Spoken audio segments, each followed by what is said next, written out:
My true story from Vermont. I raised him alone, but he said, "This isn't your home anymore." Right after his wedding. "No offense, but you kind of bring the mood down. Maybe skip the reception?" That is what my son said to me on the most important day of his life, and unbeknownst to me at the time, the most heartbreaking of mine. I stood there at the edge of the venue, under a string of fake twinkling lights and rented elegance, in the shadow of everything I had once sacrificed to help him reach this moment. He could not even look me in the eye. His voice was calm, casual, as if he were simply commenting on the weather. "Don't play the martyr, Mom. This is our fresh start. We need space from your drama." I opened my mouth to respond, but nothing came out. What could I say? I had not brought drama. I had brought the very dress I sewed with my own hands. I had brought the memory of lullabies, of scraped knees and midnight coughs. I had brought the presence of the only parent who never left. But apparently that was too much. "You raised me, sure, but I'm not paying for your pity parade." He turned to leave. Not a hug, not a thank you, not even a nod. The woman he was marrying lingered just long enough to glance at my handmade dress and offer her own kind of parting gift. "Why does she dress like a sad poem?" That was the phrase that stuck in my mind, repeating itself as I made my way down the corridor toward the reception area. I found my name printed in tight little font on a folded place card. Table 14. It was placed beside a mop closet and across from the kitchen doors that swung with every passing server. The other guests at the table were strangers, elderly, mostly alone. We smiled politely at each other, but no one spoke much. It was not a table for celebration. It was a table for storage. I sat quietly. My hands rested on the dark green fabric of my dress. I had sewn it from memory. The color matched the first blanket I ever wrapped around him as a baby. Forest green, soft and warm. I thought maybe it would make him remember. Instead, it made him cringe. The music began. The announcements were loud and dramatic. His new family, her parents, her uncles, her college friends, were introduced like royalty. His father's name was mentioned, though the man had left when our son was 5. I, who had stayed, who had worked 3 jobs to keep him warm, was not mentioned at all. When the entrees arrived, mine was cold. I did not complain. I simply moved the food around the plate and watched the happy couple dance their first dance to a song I had once hummed to him as a child. I smiled politely when guests passed. I even waved when the photographer hovered near our table, though he never took a picture. Who would want a photo of the forgotten ones? The clinking of glasses, the laughter, the speeches, none of it reached me. I was in a bubble of silence, remembering how I used to hold him when he had nightmares, how he would cling to my shirt, beg me not to leave the room. I never did. I stayed until he fell asleep every single time. Now, I was the one left in the dark. When I rose to use the restroom, a young server rushed over. "I'm sorry, ma'am. Guests aren't allowed in this corridor during the reception." I explained, gently, that I was heading to the restroom, but her eyes darted toward my table. She saw my place card and said, "Oh, sorry, I thought—" Never mind. She thought I was staff. I suppose my dress and posture invited that mistake. I returned to table 14. The others were quiet, sipping water, avoiding eye contact. One of them, an elderly man with a cane, nodded at me. That was the only acknowledgement I received all evening. When the bouquet was thrown, I did not rise. When they cut the cake, I stayed seated. When the mother-son dance was announced, my name was not called. Instead, his new mother-in-law danced with him. She wore pearls and a designer dress. He laughed as he spun her. My breath caught, but I did not cry. Not there, not yet. It was around then that I stood. No one noticed. I walked slowly, deliberately across the floor. The music was loud, the lights warm, the people too distracted to see me leaving. Outside, the night had turned cold. Vermont in October always did. The wind bit at my cheeks as I pulled my coat tighter. It was old, woolen, and smelled faintly of lavender from my closet drawer. I walked across the parking lot, past the rows of shiny cars. Mine was at the far end, next to the dumpster. That seemed fitting. Halfway there, I paused. I turned to look back. Through the window, I could see him. My son, laughing, spinning his new wife. He looked happy. He looked free. He looked like someone who had never needed me. I took a deep breath, the kind you take when you realize something has shifted permanently. I reached my car, opened the door, sat inside. My hands trembled slightly as I turned the key. The engine started. A puff of white breath escaped my mouth in the cold air. I sat there, just for a moment, listening to the hum of the motor, the silence around me, the distant music muffled by the walls between us. Then I pulled away. No one ran after me. No one called my name. No one even knew I had gone. And that, perhaps, was the loudest goodbye I had ever received. They say motherhood is a quiet kind of heroism. No parades, no medals, just the daily choosing of someone else's needs above your own. If that is true, then I was a soldier in an invisible war. And for 25 years, I never laid down my arms. After my husband died in that highway crash, I had no plan, no backup, no inheritance, and no one to call. Just a toddler with wide eyes and no idea that the man who used to lift him high above his head was never coming home again. I remember that first night alone. I sat on the edge of our bed, with my hands in my lap, still smelling the coffee he brewed that morning. I did not sleep. I just watched our son breathe. I took 3 jobs. Not all at once in the beginning, but soon enough. I worked at the local library during the day, shelving books and smiling at strangers while trying not to think about how my hands ached. At night, I cleaned the town high school, pushing a mop bucket across sticky linoleum floors until my knees went numb.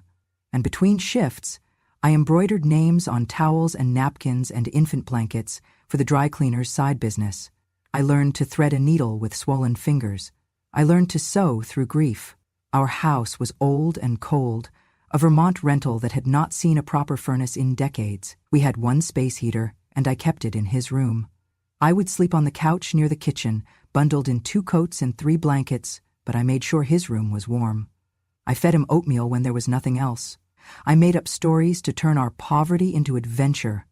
"We're camping tonight," I'd say, lighting a candle when the power was out. "We're explorers." The green blanket, his favorite, was made from an old army coat of his grandfather's. I stitched it myself, turning it into something soft, warm, protective. Every night I would wrap him in it like armor. He would snuggle into my lap and ask me to hum. Not sing, just hum. Said it made him feel like he was back in my belly, floating. He got sick often. He was always small for his age, always pale. I remember the panicked nights, rushing him to the ER in a car with no heat, praying the old tires would not slide off the icy road. I remember the way his body would burn in my arms, his little frame trembling as I soaked rags to cool his forehead. One night stands out more than the rest. He was 8. I had just started a night shift cleaning the biology lab when my neighbor called the library emergency line. "He's burning up," she said. "He's not responding." I dropped everything. I did not tell my supervisor. I did not clock out. I just ran. I drove 20 miles in a snowstorm with the windows fogging up and my heart racing like a drum. At the hospital, they rushed him in. Pneumonia. He was coughing blood. His lips were blue. I remember sitting beside that hospital bed, his tiny hand clutching my finger, tubes everywhere. The machines beeped. The nurses whispered. I was terrified. "Mama," he said, barely audible, "you're the only person I need. You're my whole world." I stayed with him all night. I did not sleep. I held his hand and hummed. I lost that job the next day. They said they understood, but rules were rules. I said thank you anyway. I never begged. It was not the last time I put him before everything else. Over the years, I missed funerals, birthdays, weddings, even my own mother's memorial, all because I could not leave him alone or afford a sitter or take the risk. I lived my life in service of his, and I never resented it, not once. Not even when my body broke down in ways I never let him see. I remember once, a coworker asked me why I never dated. I laughed. What man is going to love a woman with 3 jobs and no time to sit down? But the truth ran deeper. I was afraid. Afraid that loving someone else might take something away from my boy. Afraid that one morning he might wake up and feel replaced. So I stayed alone. On Christmas, I would give him the biggest gift and write, "From Mom and Dad." On Father's Day, I made sure he had a fun outing, even if I had to sell my own shoes to pay for it. I wanted him to feel whole, even if it meant hollowing out parts of myself. As he grew older, things got easier, financially at least. I moved to a better house, managed to buy a used car that didn't rattle. I stopped the night shifts and picked up more embroidery work. I started saving, a little at a time, not for myself, for him. College, wedding, a home one day, and he flourished. He was bright, charming, driven. He had a smile that could open any door and a voice like honey. People loved him. I loved him more, but even as he grew into a man, I still saw the boy in the blanket. Still remembered the words, "You're the only person I need." That night stayed with me, still does, because somewhere deep down, I thought if he could remember that version of himself, the scared, fevered boy who needed me, he would never let me fall, never forget, never become the kind of man who could look at his mother and see a burden, but I was wrong. Still back then, I believed. I believed in him more than I believed in God. I believed my sacrifices meant something, that the universe took notes, that love like this could not be wasted. That night in the hospital, when he was wrapped in wires and worry, I promised him, "As long as I breathe, you will never be alone," and I meant it. He was my reason, my rhythm, my everything, and I never, never thought I would become invisible to him. Not then, not after everything, but life has a way of turning full circles into sharp corners, and mine was coming. It started gradually, like frost creeping across a window. At first I barely noticed it. A small shift in tone, a missed call, a shorter hug, but over time it became a pattern too sharp to ignore. The boy who once clung to my hand with fevered fingers began pulling away, inch by inch, until there was a gap between us wide enough for a stranger to walk through. When he got his first real job, a marketing position at a tech firm in Burlington, he called me to celebrate. I was so proud I cried. He laughed, told me not to be so dramatic, and said he'd call back later. He did not. I stayed up all night baking his favorite pie, maple walnut, and ended up giving it to the mailman the next morning because it sat untouched on my counter. He started dating a woman named Hannah.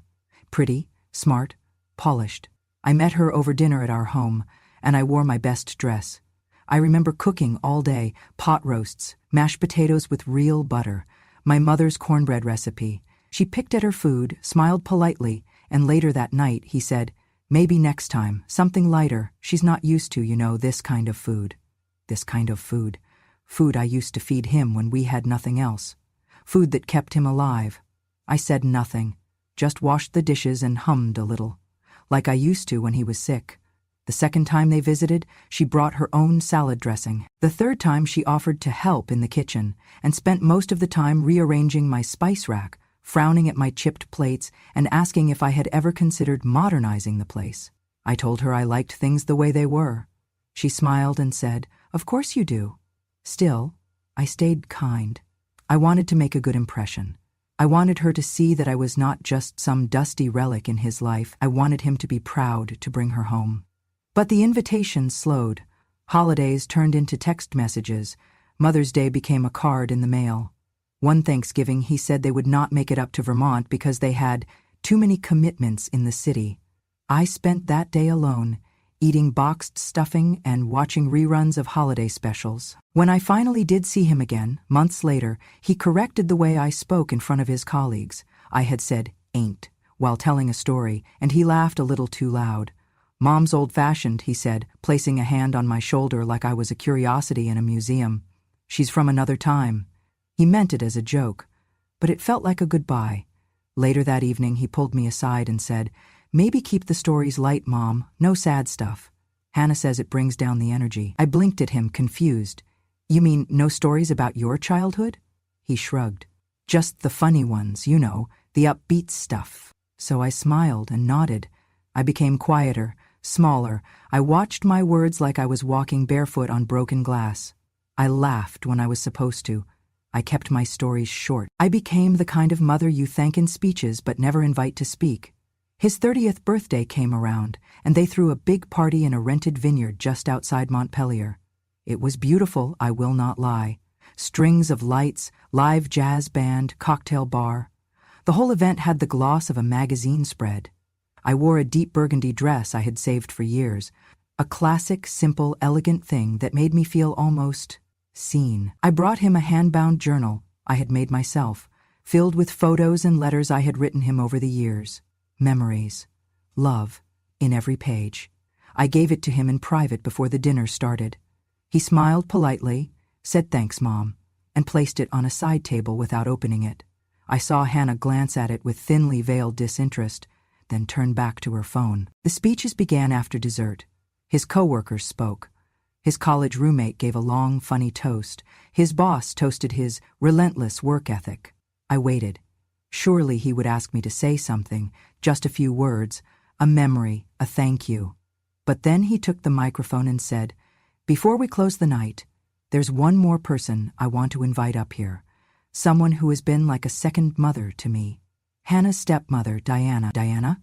She walked up, all elegance and pearls, and gave a polished little speech about perseverance and young love and watching this wonderful young man grow into the man he is today. I clapped, because everyone clapped. But inside, I felt something unravel. A thread pulled loose, slow and quiet. Not once did he mention me. Not once did he look my way. Afterward, people came up to congratulate him. A few smiled at me out of politeness. One woman asked if I was his aunt from the country. I said yes. It was easier that way. When the lights dimmed and the party turned to dancing, I went outside for air. I stood by the wooden railing that overlooked the vineyard and tried to breathe. The stars were out, but they looked far away. Everything did. I heard footsteps, turned to see him. "Mom," he said. "You okay?" "I'm fine," I answered, though my voice cracked a little. He sighed. "You know, I want you to know we appreciate you being here. But also try not to make things about the past. Tonight is about the future." I nodded. He looked relieved. He kissed my cheek and went back inside. I stayed out there a long time. Later, when I left, no one noticed. Again, I walked to my car with the journal still sitting on the side table behind me.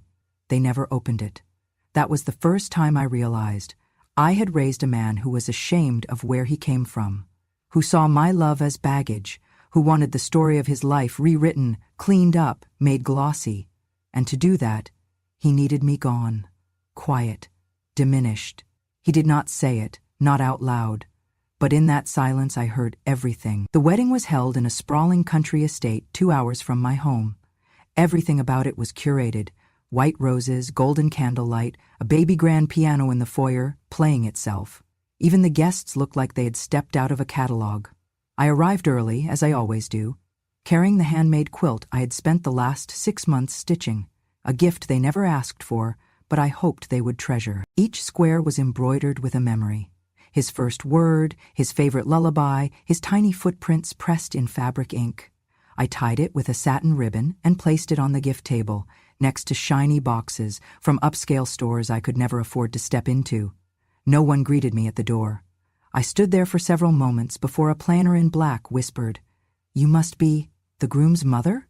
I nodded. She scanned her clipboard and said, "Table 14, through the back, near the restrooms." Her voice was pleasant, but practiced. I walked alone. The table was tucked away, just out of view from the chandeliers and laughter. They had dressed it nicely, I will give them that. White linens, soft chairs, candles that flickered politely. But it was the location that spoke loudest. Close enough to hear the clinking glasses, far enough to be forgotten. I set down my clutch and sat quietly, smoothing the hem of my forest green dress. It was the same color as his childhood blanket. I made it myself for the occasion. Modest neckline, long sleeves, hand-stitched roses at the cuffs. I had chosen the fabric because it reminded me of him, of the woods behind our house, the stories we used to tell about tree monsters and woodland kings. I thought it might bring back a memory. But when Hannah passed by my table, she paused, turned to one of her bridesmaids and whispered, "Why does she dress like a sad poem?" They both laughed, not cruelly, just carelessly, as if I were invisible. My son heard her. He looked at me for a fleeting second and offered a tight, awkward smile. He did not say a word in my defense. I looked away. The ceremony itself was beautiful. They wrote their own vows, of course. She promised adventure, and he promised to honor the family we build together. That word, build, landed heavily, as if nothing had come before, as if everything I had done was the soil they had scraped away to make room for their foundation. The photos followed. I waited near the oak tree where they were posing, bouquet in hand, heart trembling with a hope I hated myself for still having. The photographer called out names, bride's parents, groom's colleagues, bridal party. Then, immediate family. I stepped forward, but the photographer shook his head. Just the couple's parents and siblings, please. Hannah's mother stood beside my son. Her stepfather, the same Diana who'd made the birthday speech, stood on the other side. I stood still for a moment too long, then stepped back. He did not call me in. He did not even glance my way. At dinner, no one came to my table. Plates were set in front of me by a waiter who didn't make eye contact. The filet mignon was perfectly pink, the wine perfectly chilled. I tasted none of it. I watched them dance, laugh, toast. Her father gave a speech, his best friend gave another. The room erupted in cheers. My son twirled his new wife around the floor, her white dress sweeping past marble tile. She glowed. He beamed. I clapped when others clapped. I smiled when someone passed and made eye contact.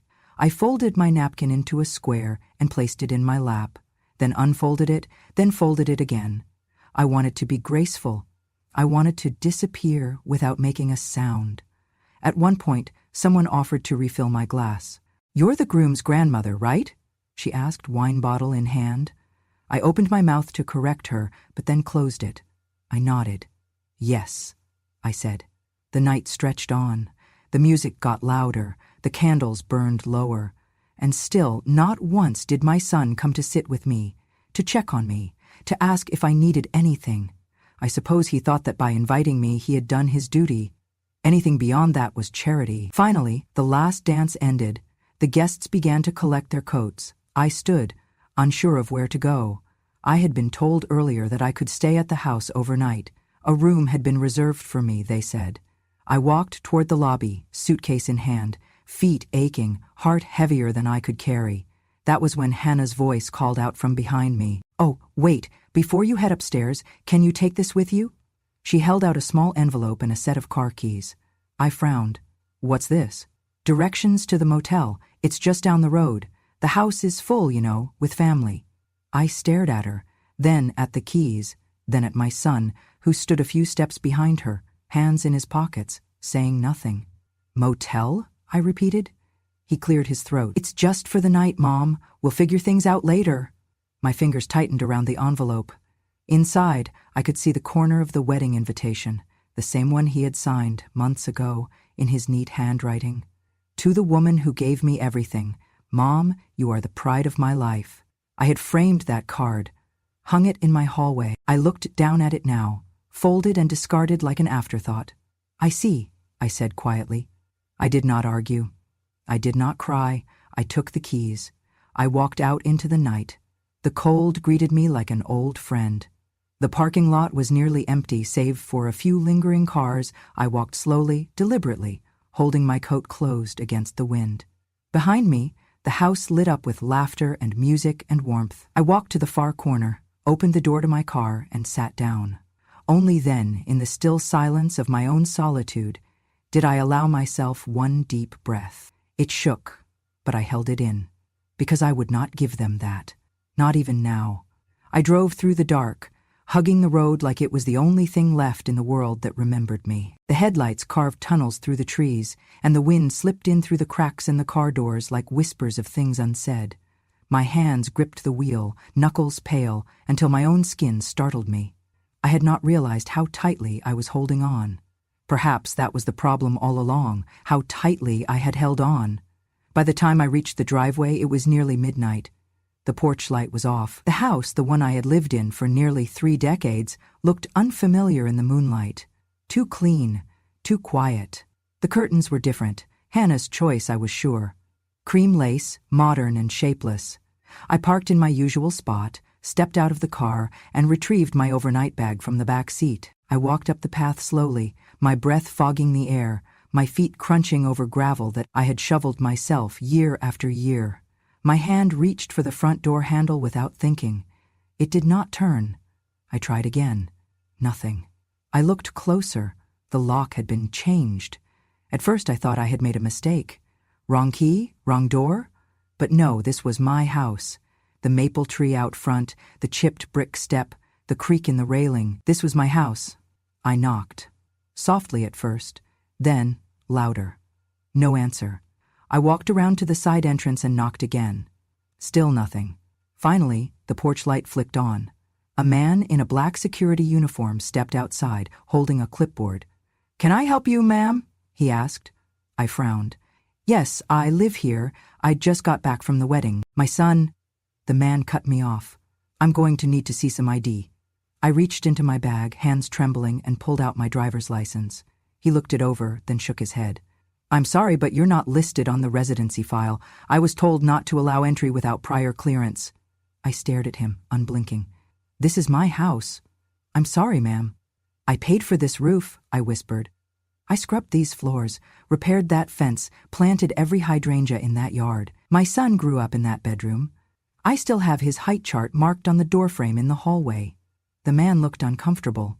"I'm just doing my job." I stepped back. Slowly. I felt the weight of my bag in my hand, heavier than before. The cold pierced through my coat and settled into my bones. I sat down on the porch steps, the same ones where I used to sit and read while he played in the yard. I could still see him there, running barefoot through the grass, yelling, "Watch me, mama!" as he leapt over dandelions like they were hurdles in the Olympics. I could see his scraped knees, his crooked smile, the way he used to hug me so tightly it took my breath away. And now I was a trespasser. I pulled my phone from my pocket and called him. It rang twice before he picked up. "Mom?" His voice was tight, tired. "I'm at the house," I said. "The key doesn't work." He was quiet for a moment. Then, "I know." I swallowed. "The security guard says I'm not on the residency list." Another pause. Then he said, "Mom, it's not your home anymore. Please don't make this harder." I didn't respond. "I mean, we talked about this," he continued.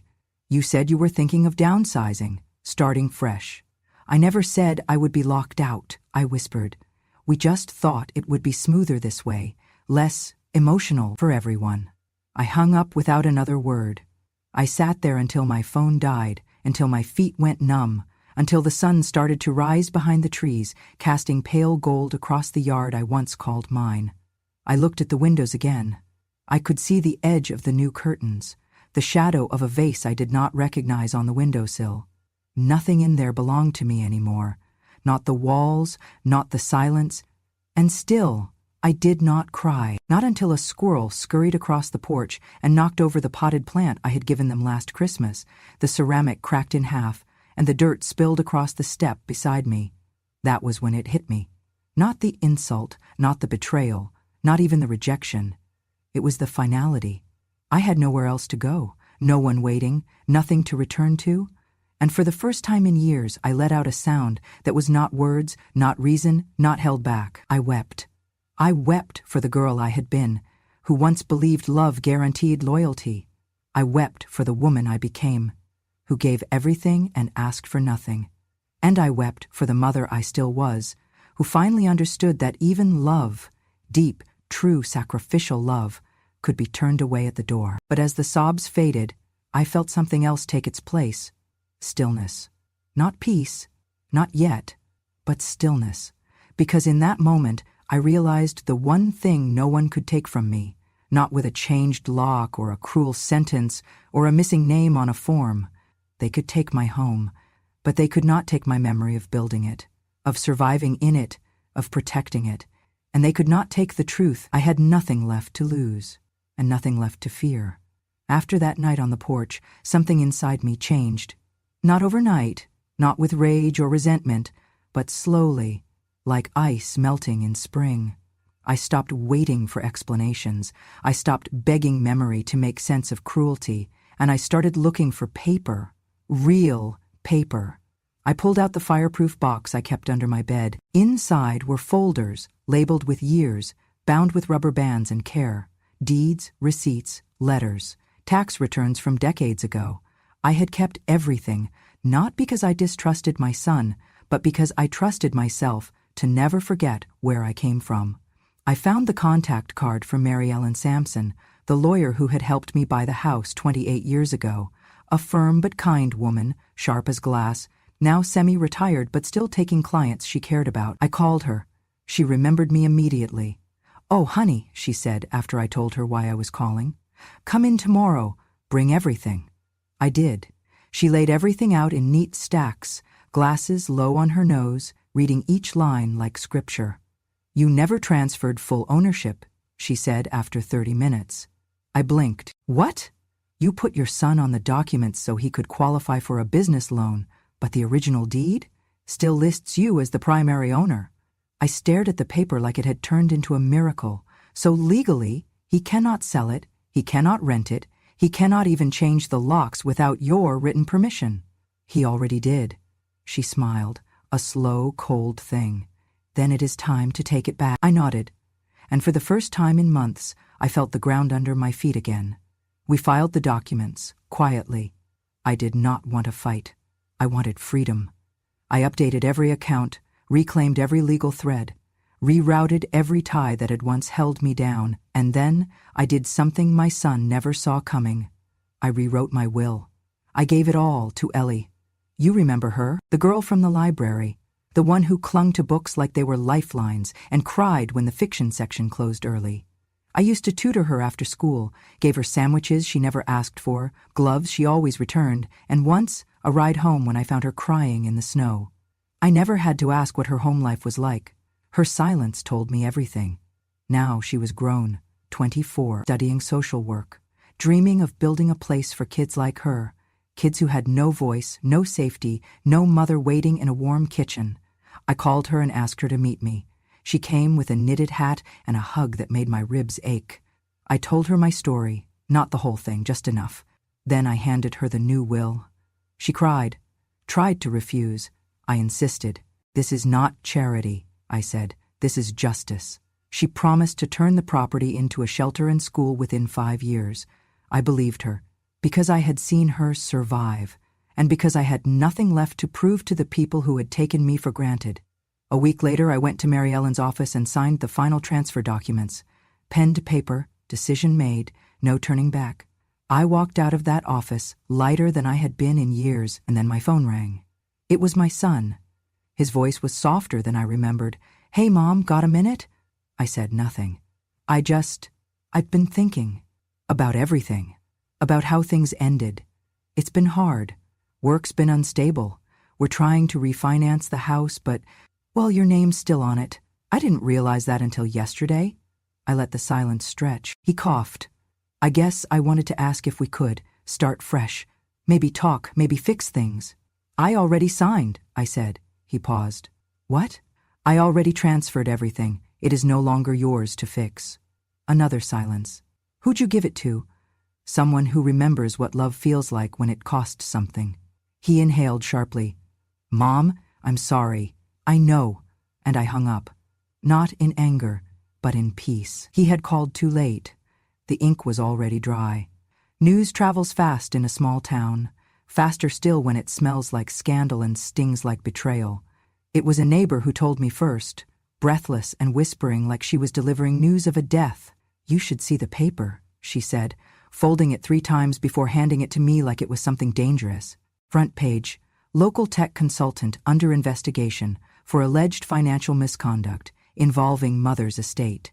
Right below the headline was a grainy photo of my son, my baby, with his mouth tight and eyes lowered, stepping out of a courthouse in a suit that no longer fit quite right. The article detailed claims that he had attempted to access and redirect funds from a private account belonging to his elderly mother, me, while she was hospitalized and mentally compromised. Except I was not hospitalized, and I was not mentally compromised. I was just tired. Tired of being erased. Tired of being underestimated. Tired of being the footnote in a story I helped write. They had not counted on me staying quiet forever. After the wedding, after the porch, after the motel, I went home. Not to the house he had locked me out of, but to the little cottage I used to rent before I bought that place. It was still owned by the same woman, a friend of mine, and she let me move back in with no questions, no judgment, just keys and clean sheets. There I began to take stock. I went through my papers, my accounts, everything I had spent decades building and saving and sacrificing for. And I realized how close I had come to losing it all. I had let love blind me to logistics. I had let loyalty keep me from legal clarity. But not anymore. I hired a lawyer, a quiet, meticulous woman with a silver bob and a mind like steel. She helped me file the proper documents. She uncovered requests I had never seen, documents submitted under my name that I had not signed, requests for power of attorney, medical releases, even a transfer of ownership on the house I had bought with my own money. He had tried to erase me with paperwork, but he had underestimated the paper trail I kept. What followed was a slow, deliberate unraveling. Letters from the bank, court dates, depositions. I answered every question with calm truth. I showed every receipt. I opened every file I had stored in shoeboxes under my bed. I remembered every date, every detail. I knew my story because I had lived it, every hour, every scar. The court did not take long to respond. He was charged with attempted fraud, misrepresentation, elder exploitation. I watched the hearing from the back row. He did not look for me. He could not meet my eyes. Hannah sat beside him for the first few hearings. Then one day she was not there. I heard whispers in the hallway, how she had moved out, told friends she could not stay with someone who tried to cheat his own mother. Someone said she left a note. I never saw it. I never asked for it. The night after his arraignment, I received a letter in the mail. Handwritten, from him. It was not long, just a few lines. Mom, I do not know where to begin. I do not expect you to forgive me. I just want you to know I was scared. Scared of not having enough. Scared of failing, scared of being less than you thought I'd be. I thought I could fix things before you found out. I was wrong, about everything. I am sorry. Your son? I read it once. Then I folded it and placed it in the back of the same box that held the hospital bill from when he was 8 and the Valentine's Day card he made for me in 2nd grade. It belonged there, in the space where memory meets mourning. But I did not write back. I had no more words to offer him. No more apologies to make for his choices, no more pieces of myself to give away like hand-me-downs. What hurt most was not the crime, not the deception. It was the knowledge that when he thought I was weakest, when he believed I could no longer defend myself, he had not protected me.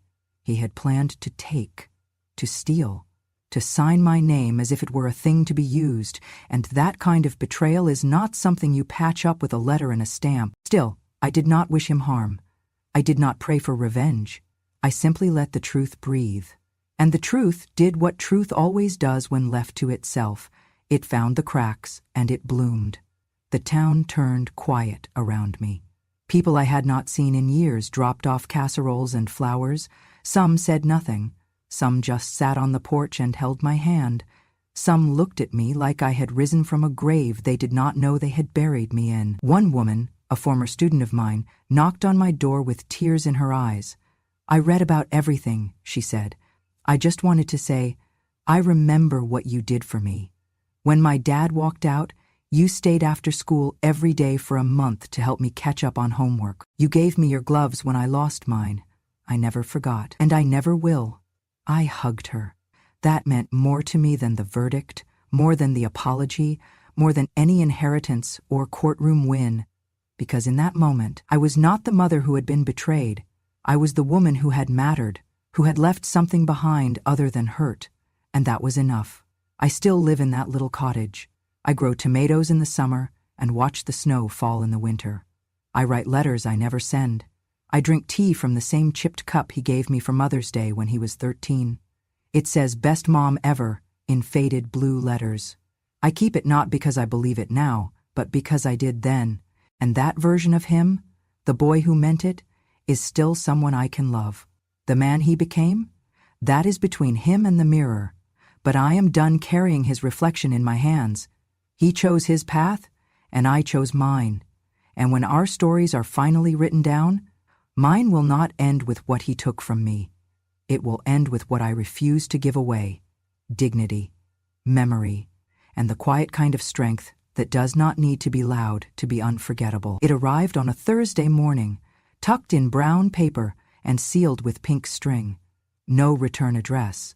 Just my name, written carefully in blue ink, the kind only school children still use. I recognized the handwriting instantly. Round, patient, hopeful. The same hand that used to write me thank you cards every year after Christmas, long after she no longer had to. Inside was a painting. A small canvas no more than a foot wide, but it stopped me in my tracks. 2 wrinkled hands cradling a tiny red heart. No background, No distractions, just the hands and the heart between them, floating in space like a truth no one dared say aloud.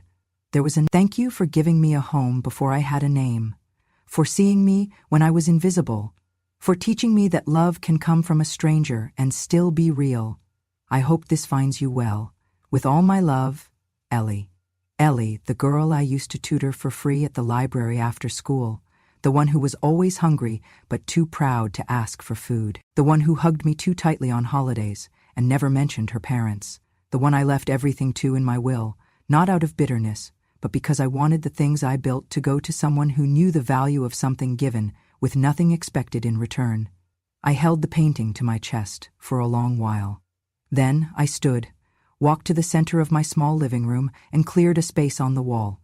I hung it there, right above the mantel where an old clock used to tick before its gears gave out. Now, in its place, the painting stood, a silent testament to a kind of love that does not fade, does not betray, does not ask to be earned. I sat back on my couch, tea cooling beside me, and just looked at it. It was not revenge I felt. It was restoration. I had lost a son, not by death but by choice, his. But in the quiet ruins of that loss I had found myself, my voice, my strength, my truth, and I had found others too. Ellie, my old neighbor who brought me soup on snow days, the librarian who still calls to check on me, the nurse at the clinic who calls me Mama G and winks when I walk in. They are my family now, not by blood but by heart. I spent so many years thinking love meant sacrifice, that to be a mother was to give until you were empty and pray they remembered to say thank you. But love, real love, does not ask you to disappear. It sees you. It holds you gently. It never turns the lock on the door you built. So I will keep sitting here with this little painting and my chipped teacup and the sound of wind brushing against the windows. I will grow my tomatoes. I will read my books. I will light a candle at dusk and whisper thank you to the girl who remembered me. And I will not wait for anyone's apology. I have nothing left to prove. To anyone. Only this. I was a good mother. I am a better woman. And I have made peace with the past, not by pretending it did not hurt, but by surviving it. So to anyone listening, anyone who knows what it feels like to be forgotten by the very people you raised, to be dismissed, betrayed, replaced, let me leave you with this. Revenge has no expiration date. But sometimes, the sweetest form of revenge is not what you take back. It is what you build after they are gone. Sometimes, forgiveness given quietly to yourself and no one else is the warmest way to win. Thank you for staying with me until the very end. If this story touched something in you, if you've ever been overlooked, cast aside, or told you were too old to matter, know this: you are not alone. Here, your pain is remembered, your strength is honored, and your voice will never be silenced again. This is Grandma, True Stories, where silence becomes strength and memory becomes justice.